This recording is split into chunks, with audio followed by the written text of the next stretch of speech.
Bismillahirrahmanirrahim. Alhamdulillah wassalatu wassalamu ala Rasulillah wa ala alihi wa sahbihi wa man wala.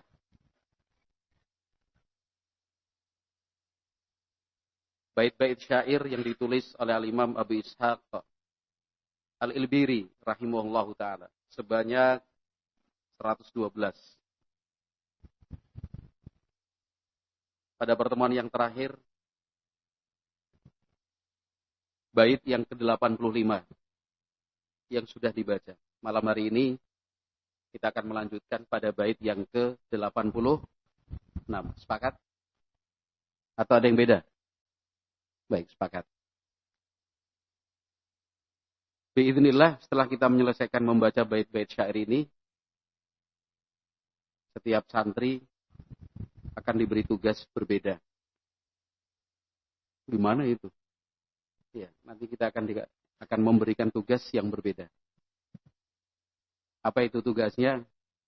Nantilah. Deg-degan dulu. Thayyib. Qala al-Imam Abu Ishaq Al-Ilbiri rahimahullah, Abu Bakrin. Wahai Abu Bakar. Abu Bakar itu siapa? Siapa Abu Bakar? Anak laki-lakinya. Ada juga yang berpendapat itu bukan nama anak laki-laki. Tapi itu adalah sebutan untuk siapapun orangnya. Termasuk kita yang sedang membaca. Tapi terlepas apakah Abu Bakar itu betul-betul anak laki-lakinya. Artinya beliau memang betul-betul punya anak laki-laki yang diberi nama Abu Bakar ataukah ditujukan kepada orang lain namun menggunakan panggilan Abu Bakar. Apapun itu penafsirannya, yang terpenting apa yang beliau sampaikan dalam bait-bait syair ini semuanya adalah nasihat, mutiara hikmah. Kalau bahasa anak muda zaman sekarang apa? Semuanya dah. Anak muda sekarang bilangnya apa kalau semuanya bagus, semuanya penting itu semuanya dah. Nggak tahu kalian ya? Alhamdulillah kalau nggak tahu. Kalau nggak tahu nggak usah tak lanjutin lah. Semuanya apa Mas Arlin? Dah. Semuanya daging. Ya, bahasa anak muda. Jangan-jangan kalian masih belum muda. Arti semuanya inti itu. Semuanya sangat berharga. Abu Bakar. Kasyafta aqalla aibi. Abu Bakar. Aibku yang paling kecil sudah kau buka. Wa aktsarahu wa mu'dhamahu satarta. Aib yang lebih banyak dari itu. Aib yang lebih besar dari itu. Satarta. Masih engkau tutupi juga. Ini kan semacam, kita sudah bahasakan pada pertemuan yang lalu, semacam percakapan imajiner gitu kan. Antara Imam Abu Ishaq Al-Ilbiri rahimahullah dengan anaknya. Beliau memberikan nasihat kepada anaknya Abu Bakar, tapi beliau juga sportif dengan memberikan kemungkinan-kemungkinan jawaban yang bisa diberikan oleh anaknya Abu Bakar itu. Artinya mungkin saja kamu bisa menjawab ini itu, barangkali alasanmu ini itu. Maka pada beberapa bait syair yang sebelumnya Al-Imam Al-Ilbiri rahimahullahu taala seolah-olah menghukumi dan menghakimi dirinya sendiri tetapi melalui anaknya yang bernama Abu Bakar itu. Setelah selesai beliau menghakimi diri sendiri, rahimahullah, beliau melanjutkan. Ini sebagai tanggapan, responnya lah. Abu Bakar,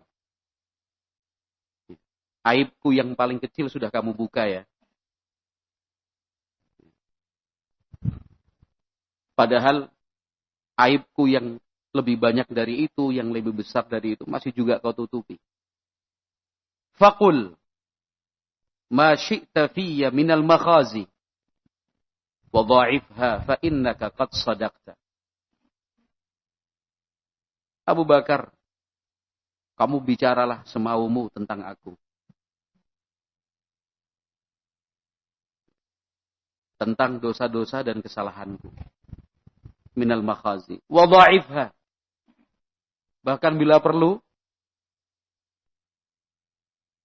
berlipat-lipat dari itu katakanlah. Fa innaka qad sadaqta. Walaupun banyak yang engkau salahkan tentangku, sebenarnya kamu sudah benar itu. Kamu tidak mengada-ngada. Artinya bapakmu ini, itu juga punya banyak salah. Bapakmu itu juga punya masa lalu. Bapakmu ini tidak sebaik yang engkau kira. Bapakmu itu menyembunyikan sekian banyak dosa. Kalau kamu mau mengatakan seperti itu, silahkan. Tidak ada masalah. Saya tidak tersinggung. Saya tidak akan sakit hati. Kenapa? Ya kenyataannya memang begitu. Itu kan bentuk fair. Artinya sebuah sikap adil dan objektif diajarkan al-Imam Abu Ishaq al-Ilbiri rahimallahu ta'ala kepada anaknya itu. Dan ini kan sikap yang terpuji. Akhlak yang mulia.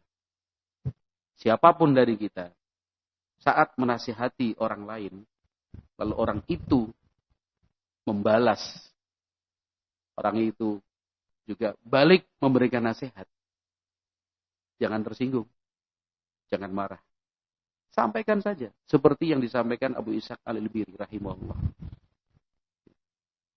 Jangan kamu bilang, saya menasihati kamu, kok kamu menolak. Saya kasih nasihat dan saya kasih saran dan masukan buat kamu, kok malah kamu mencari-cari kesalahanku. Itu kan rata-rata orang begitu. Ketika memberikan nasihat itu ditolak, kemudian yang diberi nasihat itu malah menyerang pribadi, keluarga, atau lain-lainnya. Dianya tersinggung. Kamu diberi nasihat malah bicara tentang yang lain. Kamu saya ingatkan sebagai tanda sayang. Tapi kamu kok malah berbicara. Berbicara tentang kekurangan-kekurangan saya. Abu Ishaq al-Ilbiri rahimallahu ta'ala menjelaskan untuk kita, ya seharusnya jangan seperti itu. Ya. Bahkan beliau mengatakan, sudah terserah kamu mau bicara apa tentang saya. Kalaupun kau jelek-jelekkan saya, kalaupun kau menghina-hina, meskipun lebih banyak dan lebih berlipat lagi cacat celah yang engkau tujukan kepadaku, kata Abu Ishaq, faqad sadaqta. Memang kamu betul, benar. Ketika seseorang menyaksikan kesalahan yang dilakukan oleh temannya, pastinya dia sadar juga bahwa saya juga punya salah. Bedanya dia ketahuan, saya tidak. Itu kalau mau jujur, seperti yang diajarkan Abu Ishaq al-Ilbiri rahimahullah. Bahkan bisa jadi salahku itu berlipat-lipat dan lebih parah dibandingkan salahnya. Tapi orang tidak tahu. Maka kita memohon kepada Allah Azza wa Jalla supaya Allah menutupi salah-salahnya kita. Caranya bagaimana itu? Supaya kalau kita punya salah, kalau kita terjatuh dalam dosa, salah itu ditutupi, dosa itu diampuni. Banyak cara. Istighfar itu tentu yang nomor satu. Tapi ada cara yang sering kali dilupakan orang. Bahwa jangan berbicara tentang salahnya orang lain. Selama engkau jaga lisan, selama engkau tidak sibuk mencari-cari, membahas, membicarakan, menggosipkan kekurangan-kekurangan yang ada pada orang lain, maka kekurangan-kekuranganmu itu akan ditutupi juga. Tapi kalau kau sudah mulai mencari-cari kesalahan si A, si B, mencari-cari ya, Bukan sekedar mendengar dan memperoleh begitu saja. Jangankan mencari-cari, sekedar mendengar, mendapatkan tanpa kita inginkan, itu saja kita suruh menutupi. Gak boleh kemudian diceritakan ke sana kemari. Apalagi kemudian secara sengaja mencari-cari. Kalau zaman sekarang apa? Zaman sekarang ya media sosial itu. Walaupun prinsip di media sosial, apa yang telah diposting dan semua yang di-share, itu kan informasi publik. Ya kalau sudah dijadikan story, artinya siapapun dipersilakan untuk melihat. Kalau dia bikin story, tapi dia marah kalau ada orang yang melihat, untuk apa dia bikin story? Kalau dia buat status, kemudian dia tersinggung ketika statusnya dibuka dan dilihat, ya ngapain dia bikin status? Prinsip media sosial kan begitu. Apa yang di-share, yang ditampilkan, yang diposting itu sudah menjadi konsumsi publik. Siapapun boleh melihat, siapapun silakan membaca. Tetapi walaupun demikian, jangan mencari-cari. Browsing, screening. Dia tidak suka kepada si A. Dia cari itu data-datanya. Memang betul, data-data itu ditampilkan di media sosial milik si A. Betul. Tapi mencari-carinya itu yang nggak boleh. Engkau buka Facebooknya, engkau buka Instagramnya, engkau buka Twitternya, engkau buka Telegramnya, engkau buka YouTube-nya, engkau buka ini dan segala macam. Padahal dorongannya itu karena tendensi pribadi, itu karena ketersinggungan perasaan aja terbawa. Jangan lakukan itu. Apalagi sampai ranah privasi, jangan. Karena kalau itu sudah dilanggar, tunggu. Kesalahanmu yang paling tersembunyi itu akan terbuka. Dosa yang kau perbuat, yang engkau yakin tidak ada yang melihat kecuali Allah Azza wa Jalla, itu tetap akhirnya entah dari mana Allah yang maha mampu. Itu akhirnya ketahuan juga. Bahkan Nabi Shallallahu Alaihi Wasallam kan berpesan seperti itulah, tattabi'u auratil muslimin. Jangan cari-cari itu kesalahan dan dosanya kaum muslimin. Karena siapa yang mencari-cari secara sengaja salah dan aurat atau cacat celahnya seseorang, itu Allah akan buka cacat celahnya dia. Walau kana fi jawfi rahli. Dalam riwayat yang lain, walau kana fi jawfi baiti. Meskipun kesalahan itu dilakukan dalam sebuah ruangan tertutup, hanya dia seorang terkunci gelap tanpa cahaya. Itu ada saatnya akhirnya ketahuan juga. Apalagi zaman sekarang. Jejak digital itu tidak bisa dihilangkan. Maka Al-Imam Ibnu Rajab rahimallahu ta'ala mengingatkan kita dengan menyebutkan riwayat dari sebagian salaf. Mereka yang mengatakan, saya itu mengenal beberapa orang. Aqwaman. Saya kenal beberapa orang, saya tahu persis. Masing-masing itu punya kekurangan. Masing-masing itu ada cacat celahnya. Tapi karena mereka diam, tidak membicarakan orang, kesalahan-kesalahan itu akhirnya dilupakan dan tertutup begitu, hilang, menguap. Tapi saya tahu juga sejumlah orang karena membahas, mencari-cari kesalahan yang lain, akhirnya kekurangan dan aib-uyub, ya, aib-aibnya mereka itu akhirnya terbuka juga tanpa dicari-cari.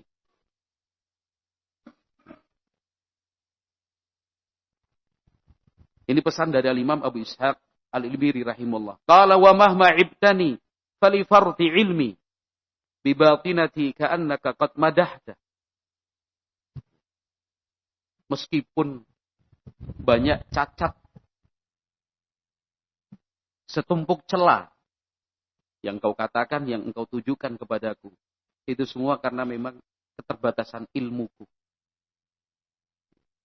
Sehingga lahir dan batin itu tidak sama. Yang ditampakkan dan yang disembunyikan itu sungguh jauh berbeda. Stempelnya baik. Tapi di balik stempel baik itu ternyata menyembunyikan kebobrokan. Kelihatannya bersih, padahal hitam. Katanya suci, padahal sesungguhnya dia menyembunyikan banyak noda. Itu harus diakui. Untuk kemudian memperbaiki. Ka'annaka qad madahta. Jadi ketika engkau menyebutkan cacat-cacatku 1, 2, 3 tadi, itu seolah-olah kamu malah memuji saya loh, menyanjung saya. Seakan-akan salahku yang sedemikian banyak itu hanya sebagian kecil.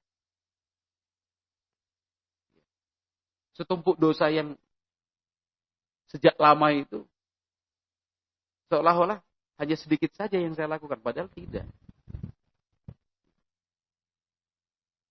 Maka beliau berpesan kepada anaknya Abu Bakar, "Fala tardal ma'ayiba, fahiya 'arun 'azimun yurithul insana maqta."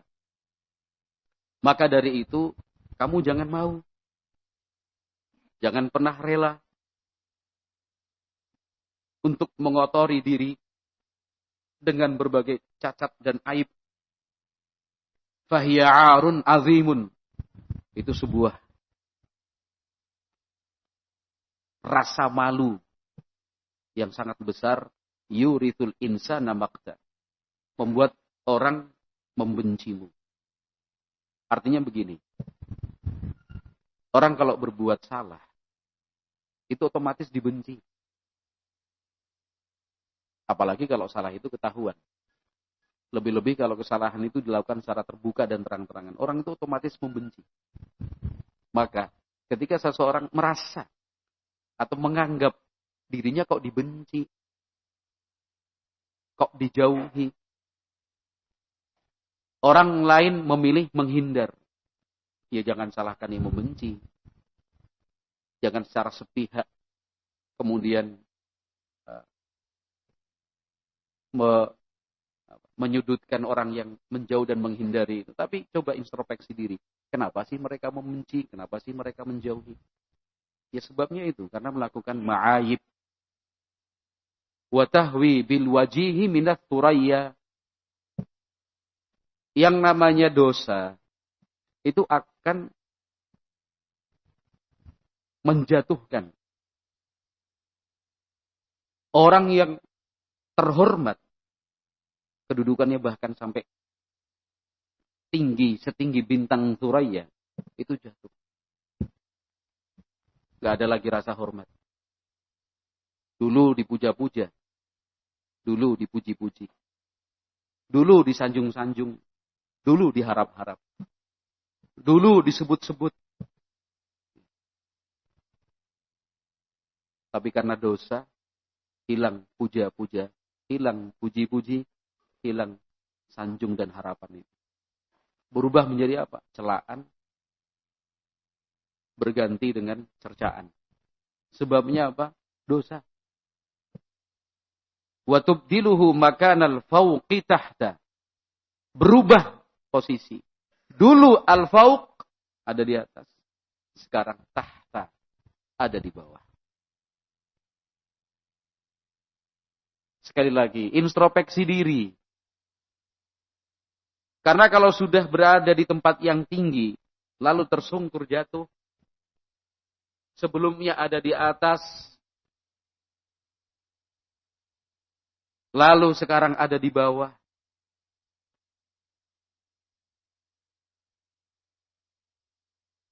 Jangan kepada orang lain ditimpakan salah. Tapi coba introspeksi diri. Apa? Karena pasti jawabannya ada dosa yang dilakukan. Parahnya, bukannya introspeksi diri. Tapi baginya semuanya yang salah. Hanya dia yang benar.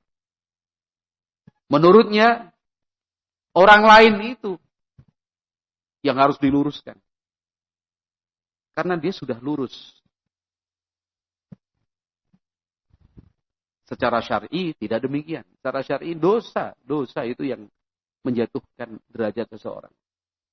Qala rahimahullah kama ta'atu tan'alu kaddarari wa taj'alu kal qariba wa in ba'udta. Sebagaimana ketaatan-ketaatan itu akan mengangkatmu tinggi-tinggi setinggi bintang darori itu, bintang gemintang. Kalau mau mulia, kalau ingin tinggi derajatnya, taatilah Allah Subhanahu wa taala. Otomatis itu kalau bahasa kita ya. Itu sudah pasti itu. Kedudukan dia akan dihormati, derajatnya akan tinggi. Wa taj'alu kal qariba wa in ba'udta. Meskipun secara nasab itu jauh, secara status itu terpaut, jauh. Tapi akhirnya menjadi dekat. Apa yang mendekatkan itu? Ketaatan kepada Allah Azza wa Jalla. Tapi kalau dosa, yang berbuat dosa merasa berjarak. Yang dekat dengannya merasa tidak nyaman. Walaupun dia tidak pernah bercerita tentang apa dosa yang dia lakukan. Meskipun orang itu tidak tahu secara pasti kalau yang dia itu sudah berbuat dosa. Itu sudah. Otomatis itu. Maka pesan dari Al-Imam Abu Ishaq Al-Ilbiri rahimallahu ta'ala kan, intinya, teruslah berbuat baik. Jangan berhenti dari thalabul ilmi. Thalabul ilmi itu sudah jalan mulia. Cita-cita yang terpuji. Jadi sudah tinggi itu derajatmu, wahai santri. Sudah tinggi. Jangan menjatuhkan diri sendiri. Jangan. Bertahanlah tetap di atas. Watan syuru'an kafid dunya jamila. Ketaatan itu akan membuatmu disebut dengan kebaikan di dunia. Fatal qalbirra fiha haitsu kunta. Dimanapun kamu pergi, kemanapun kamu berada, yang akan engkau dapatkan adalah albirra, kebaikan. Disambut, dihormati. Meskipun bukan itu yang kau cari. Bukan supaya diridhoi orang, bukan supaya dipuji manusia, bukan. Tapi itu balasan yang Allah berikan. Taatilah Allah, engkau akan dihormati. Taatilah Allah, derajatmu akan tinggi. Tapi ketika engkau bermaksiat kepada Allah, jatuh kedudukanmu. Wa tamshi fi manakibiha karima. Kamu berjalan kemanapun jalan, kamu akan berjalan dengan kariman. Kariman itu apa? Ya dimuliakan, dihormati. Pergi kemanapun. Itu dengan ketaatanmu. Tidak usahlah contoh-contoh yang sulit. Saya kira cukup dengan hal-hal yang sederhana dan mungkin bagi sebagian kita itu sesuatu yang sangat simpel sekali. Tapi pengaruhnya luar biasa. Pakaianmu itu, wahai santri. Pakaianmu itu, wahai santri. Pakaianmu itu, wahai saudaraku salafi. Katakan ilmumu terbatas. Sebut saja engkau baru belajar mengaji. Belum tahu apa-apa. Baru sebentar di majelis ilmu. Baru beberapa bulan yang lalu. Mulai mempelajari sunnah-sunnah Nabi alaihi salatu wassalam. Tapi ketika engkau berpakaian syar'i, dimanapun engkau dimuliakan. Datang waktu sholat, engkau singgah di suatu masjid. Orang akan melihat pakaianmu itu. Silakan jadi imam. Padahal Al-Ikhlas Al-Falak saja belum hafal. Baru berpakaian begini loh. Artinya kamu itu dihormati. Jangan bilang, wih, menghina kamu. Saya tidak bisa membaca Al-Quran, kau suruh saya jadi imam. Loh bukan, orang hormat kepadamu. Pakai jubah putih, jenggot putih. Pakai kopiah putih juga. Bahasa Arab nggak bisa. Membaca Al-Quran masih terbata-bata. Tapi kalau Anda berjalan di luar sana, itu banyak orang cium tangan. Gitu. Pak Yai. Bib. Pak Ustadz. Betul kan kata Imam Abu Ishaq Al-Ilbiri rahimahullah. Wa tamshi fi manakibiha kariman. Kamu itu mau pergi kemanapun. itu akan dihormati. Itu baru pakaiannya loh. Baru pakaian. Itu baru penampilan luarnya itu. Nah, kalau tahu ilmumu, mengerti dan mendengar bacaanmu yang merdu, apa mereka tidak bertambah hormat lagi itu? Ya. Tapi sekali lagi, itu kan bukan tujuan. Untuk gila hormat itu kan bukan tujuan. Al-Imam Abu Ishaq Al-Ilbiri itu hanya berusaha mengingatkan kita. Itu loh jalan kemuliaan. Kalau tidak, kamu akan dihina. Kamu tidak akan dipandang walaupun sebelah mata. Orang nggak mau melihat kepadamu. Tapi kalau kau keluar di tempat sana, kopiahmu kau lepas. Jubahmu kau lepas. Ya kan? Yang dipakai cuma kaos. Saya sering ngasih contoh buat kalian. Kaos gambar apa? Berapa kali saya sebut di sini? Kaos gambar? Ada yang ingat nggak? Kaos gambar apa? Apa? Tengkorak. Masih ingat kan kalau saya ngasih contoh itu? Kaos gambar tengkorak. Tengkoraknya ada suntikannya, ada pistolnya. Itu lambang itu sebenarnya. Celana jeans yang robek-robek itu. Tangannya ada gelang dari rantai. Kalau sudah seperti itu, yang mau hormat kamu siapa? Kan gak ada bedanya sama orang yang di jalanan sana. Gak ada istimewanya. Jadi kalau kamu diganggu, ditipu, dilukai, ya itulah kamu. Karena memang tidak pantas dihormati. Tapi kalau dengan berpakaian syar'imu, orang paling jahat sekalipun akan hormat kepadamu. Ya. Para pemabuk, para pejudi, ya kan? Para preman. Itu lebih memilih untuk menghindar, nggak pengen berurusan denganmu. Tapi kalau kau jalan sendiri, pakaianmu seperti itu, preman, ya, mau pilih yang mana hidupnya? Yang aman-aman saja atau cemas-cemas selalu? Mau yang selalu yang terus dalam ketakutan, atau dimanapun engkau berada selalu merasa nyaman. Silakan pilih. Wa tajnil hamda mimma qad gharasta.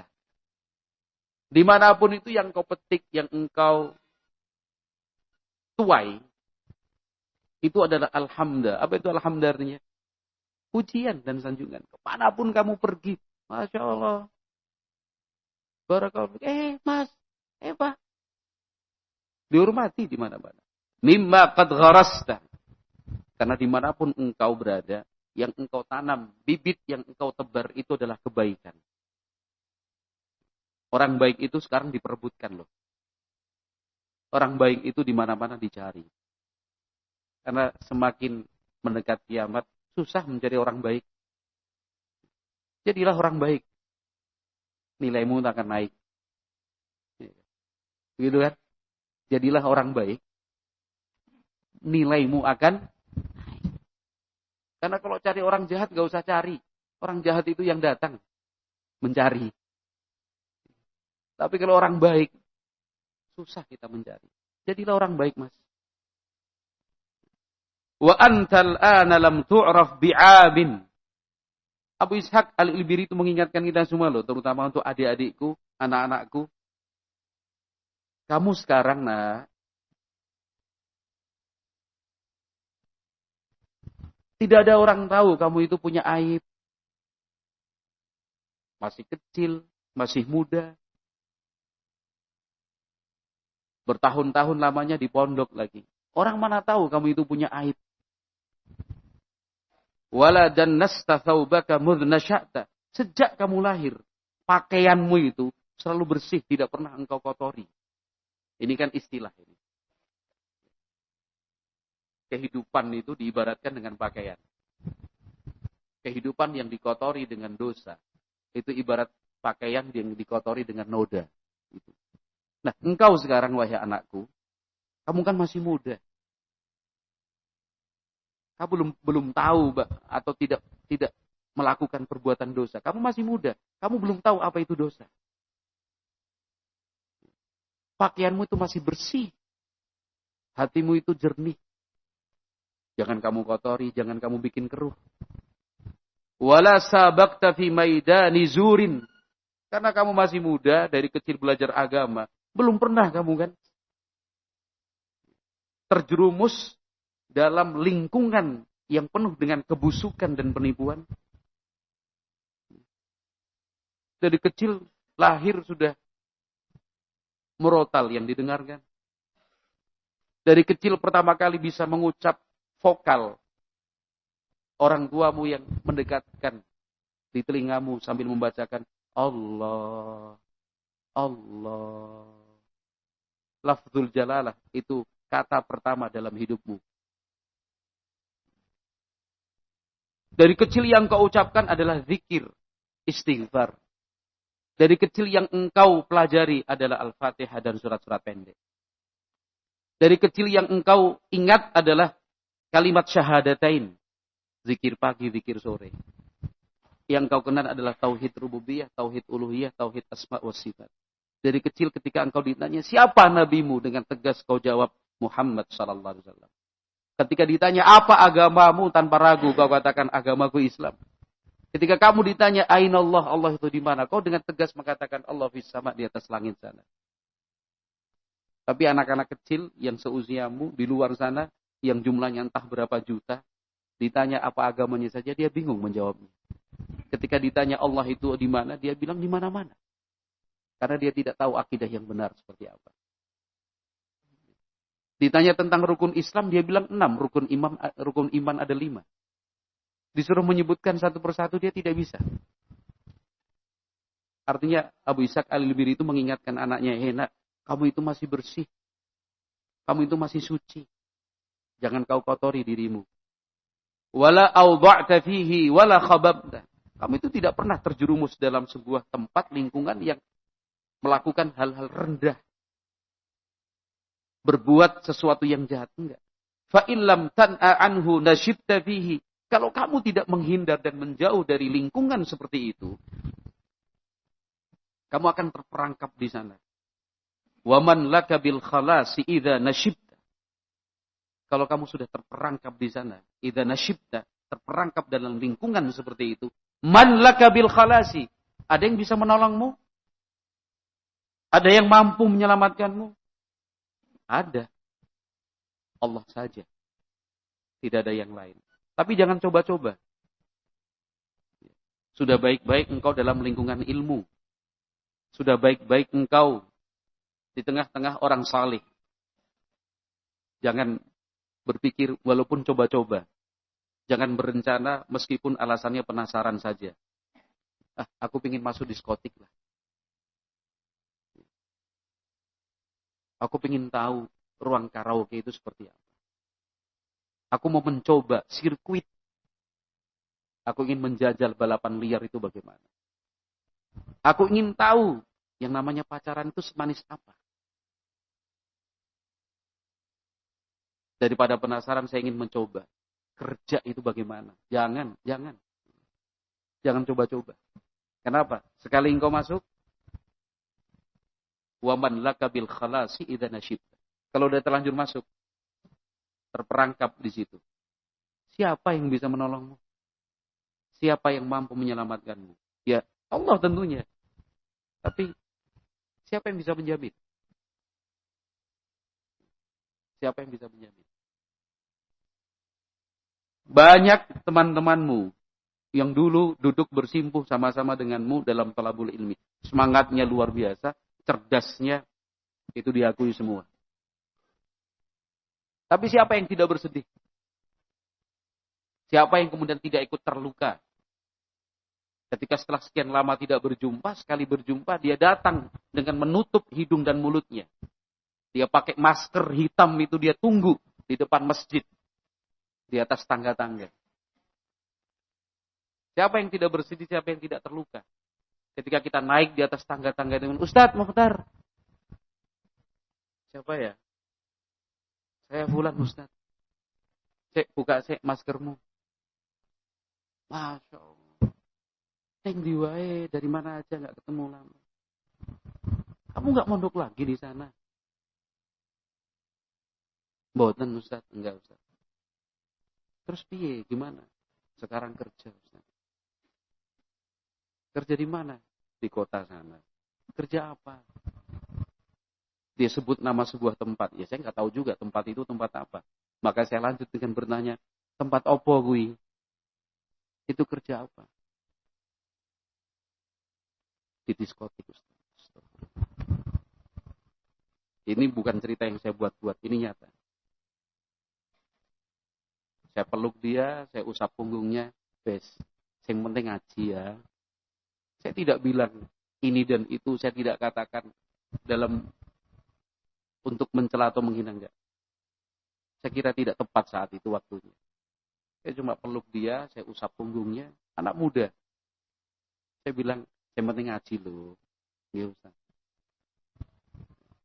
Sesibuk apapun kamu, sesusah apapun kamu, tetap harus belajar, tetap harus ngaji. Ya, Ustaz. Kamu gak usah pedulikan apa kata orang, yang penting datang. Mau pakai maskermu silahkan, malu kan. Nanti habis sholat isya, habis taklim, minta nomormu ya. Oke Ustaz. Kita saling save nomor. Alhamdulillah, Allah masih memberikan cahaya untuknya. Mau datang di majelis ilmu. Tapi saya katakan tadi, siapa yang tidak ikut bersedih dan siapa yang tidak ikut terluka? Potensi besar, pintar dan cerdas. Lagi pula kan kita tidak tahu apa yang mendorongnya melakukan itu. Kita tidak punya hak untuk menghakimi secara sepihak. Apa tidak terpikir oleh kita mungkin orang tuanya susah. Ya. Mungkin keluarganya terlilit utang. Dan mungkin lainnya. Sehingga membuat dia berpikir saya harus bekerja. Ketika dia ingin bekerja, bingung mau kerja apa. Bingung mau kerja di mana. Datang tawaran, mungkin kan? Mungkin. Tawaran itu udah kerja di sini, gajinya sekian. Orang pusing, orang bingung. Butuh duit, ingin uang. Tapi mau jalan kemana? Udah diterima, diambil. Kawanmu jika seperti itu, jangan dijauhi. Jangan kau benci, rangkul. Jaga komunikasi dengannya, baik-baik bicara. Jangan menambah beban lagi untuk dia. Ketika dia masih datang untuk taklim, dia masih mau mendengar nasihatmu, alhamdulillah. Jaga komunikasi itu, doakan kebaikan untuknya. Ketika ada momen yang tepat, sampaikan apa yang bisa saya bantu. Apa yang dapat saya lakukan untukmu. Mungkin pertolonganmu, perhatianmu, itu menjadi energi besar untuk dia. Sudah saya cukup berhenti kerja di sini, saya ingin belajar lagi. Siapa tahu, berpikir positif saja, optimis selalu. Apa ruginya? Yang seperti itu bukan satu, bukan dua.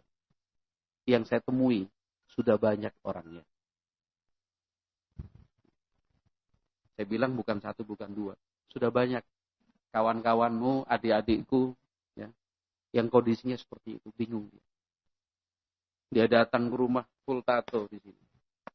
Dari kecil di pondok. Ini orang lain lagi. Ini bukan anak muda yang saya ceritakan tadi. Ini anak muda yang berbeda. Sama. Kerjanya di kafe, di bar. Yang setiap hari adalah menuangkan dan membawakan minuman keras. Santri. Alhamdulillah dia masih mau datang. Dia masih ingat, oh mungkin ada seseorang yang bisa dia dengarkan. Alhamdulillah masih mau datang. Masa saya usir dia? Masa saya mau caci maki dia? Masa saya mau hina-hina dia? Masa saya mau kerasin dia? Dia datang baik-baik. Dia datang baik-baik itu artinya dia ingin diperhatikan, dia ingin diajak bicara, dia ingin didengarkan. Udah, terima, ajak bicara baik-baik.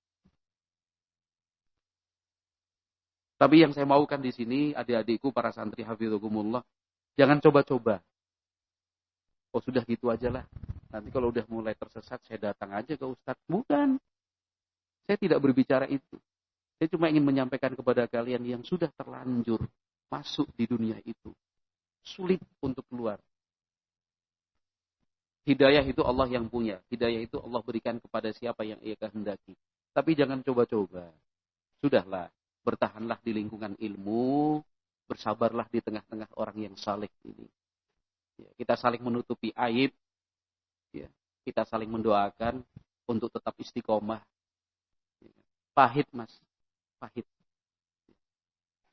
Kehidupan yang penuh dengan ketidakpastian, kehidupan yang tidak jauh-jauh dari kemaksiatan, itu pahit, kering. Itu kering. Nggak ada sejuk-sejuknya sama sekali. Nggak ada tenangnya sedikit pun. Khawatir, cemas, takut. Nanti akan kita baca, coba sedikit lagi. Qala rahimullah, wa jannasa ma tatahhara minka hatta ka'annaka qabla dzalika ma taharta. Jadi sesuatu yang sudah bersih itu engkau kotori sendiri. Sampai-sampai ka'annaka qabla dzalika ma taharta. Seakan-akan kami itu tidak ada baiknya sedikit pun sebelum ini. Perjuanganmu bertahun-tahun di pondok. Perjuanganmu yang sangat berat itu menghafal Al-Quran. Pengorbananmu yang luar biasa itu. Belajar bahasa Arab, menghafal hadis-hadis Nabi Sallallahu Alaihi Wasallam. Perjuanganmu itu sampai berpisah dari orang tua. Prestasi-prestasimu, sholatmu, puasamu, ta'awunmu. Itu nanti tidak akan ada artinya apa-apa. Sekecil dan sesedikit pun. Kenapa? Engkau sendiri yang menghapus cerita bersih itu dengan cerita sedih. Orang lupa, orang tidak tahu lagi. Orang tidak lagi mengenalmu. Kamu kan dulu, kamu kan waktu itu, kamu kan santri yang luar biasa. Kamu kan yang dulu juara. Kamu kan yang nomor 1. Kamu kan yang masuk 10 besar. Kamu yang sering dipuji-puji itu. Kamu yang diharapkan. Ya kamu. Jangan seperti itu. Itu konsekuensi. Kata Al-Imam Abu Ishaq Al-Ilbiri, wasirta asira dzanbika fi wathaqin wa kaifa lakal fikaku wa qad usirta. Coba bahasanya Abu Ishaq Al-Ilbiri ini rahimahullah. Wasirta, kamu menjadi asira, tawanan, dzanbika, dosamu sendiri. Fi wathaqin, dalam belenggu yang kuat. Ikatan yang susah diputus. Wa kaifa lakal fakaku, bagaimana mungkin kamu bisa membebaskan dirimu? Wa qad usirta, kamu itu sudah menjadi tawanan. Kamu itu seperti seorang tahanan. Udah diikat. Dengan kuat. Nggak bisa apa-apa. Yang mengikat itu apa? Dzanbika. Dosamu sendiri. Dosamu sendiri. Jadi terbelenggu oleh dosa.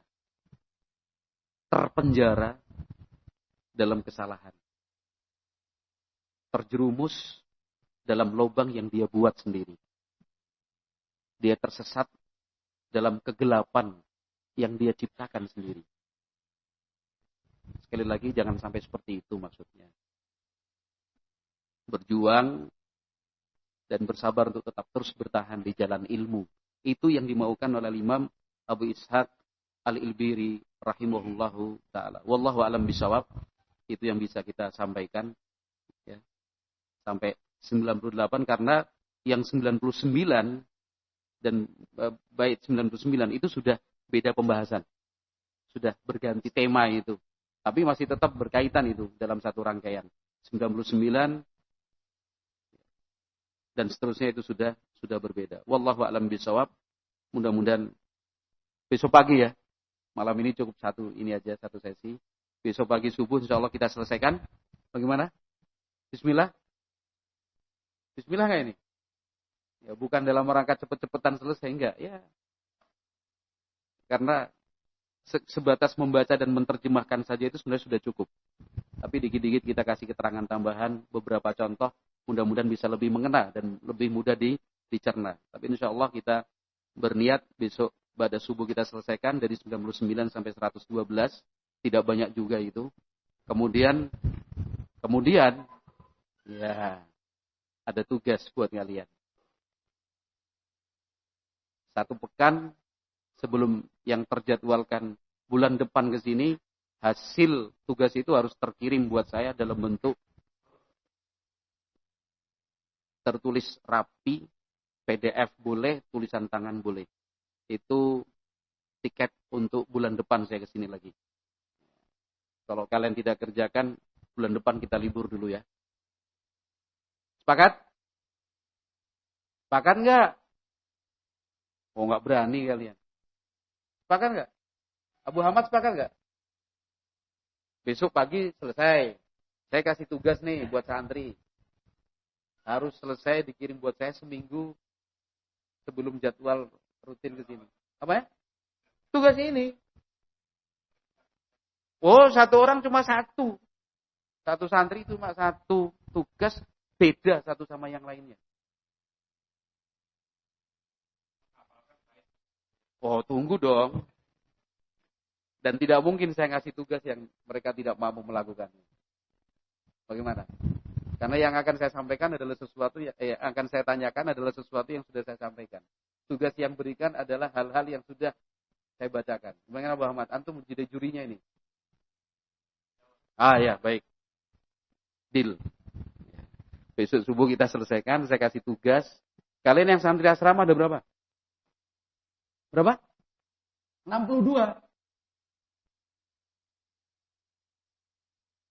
Sedikit ya. Dibandingkan tugas yang akan saya berikan maksudnya. Gak apa-apa. Kalau 1 orang 1, soalnya beda pokoknya. Saya alhamdulillah punya kemampuan untuk membuat soal sebanyak mungkin. Jadi nggak usah takut kalau soalnya sama. Apa itu soalnya? Besok pagi lah. Pas penutupan membaca bait ini. Ya kalian selesaikan tugas. Kan sudah bisa ngetik ini kan? Ada yang bagian ketik, kirim ke saya cek. Oh ya, udah ngerjakan. Oh ya, berarti bulan depan ke sini. Kalau ditunggu-tunggu, Ustaz terlambat, ini baru selesai 3 hari. Oh enggak, libur aja. Sudah dibelikan tiket, batalin kan bisa. Sepakat ya? Abu Ahmad lo jurinya. Mana? Terus siapa yang memutuskan? Oh enggak apa-apa, sekedar juri aja. Kan antum peserta kajiannya. Enggak apa-apa, enggak sulit kok, enggak sulit. Nah, paling 1 orang nanti 1 santri itu menjawab cuma 2 paragraf aja kok. Oh enggak, antum punya wewenang karena saya sudah kasih wewenang itu. Ya. Jangan takut lah. Jangan takut ya. Insyaallah. Artinya supaya ada bukti, oh ternyata kita membaca 112 bait syair ini itu memang ada hasilnya gitu loh. Ya, wallahu a'lam bishawab. Kita cukupkan sekian. Subhanakallahumma wa bihamdika asyhadu an la ilaha illa anta astaghfiruka wa atubu ilaik. Alhamdulillah. Ya, apalagi ini kan bukunya saya pinjam dari seorang santri. Selesai sholat tadi, Mas pinjam dong, pinjam. Ketika saya buka tulisannya stay in istiqomah. Masya Allah. Apa gak luar biasa itu? Baik, kita cukupkan sekian. Alhamdulillah.